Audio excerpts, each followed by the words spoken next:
pazi na tramvaj.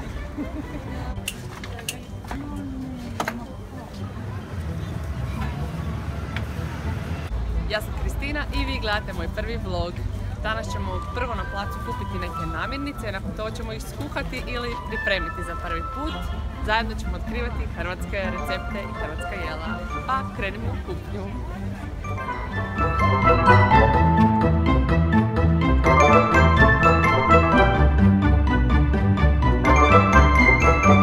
Imate neku preporuku kako se radi dobar sir?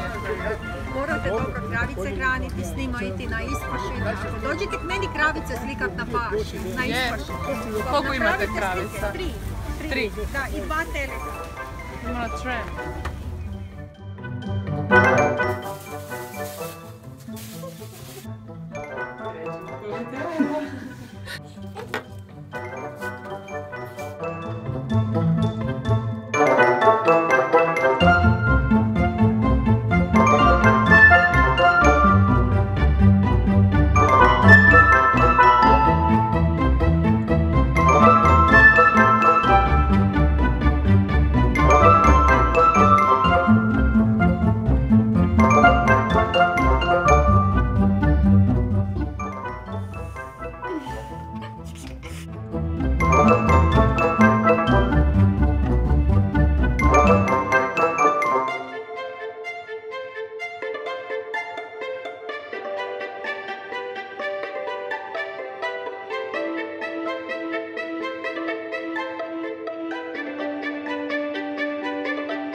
Dragi gosti, možete sjesti za stol i uživati. Dobar tek. Ne idemo više kod teta. Ne idemo od nama. A ne idemo od nama, je pravo. Ali bilo bi fora. Da.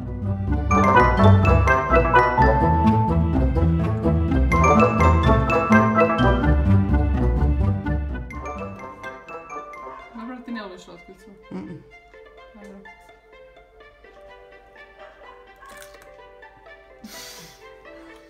Krenimo.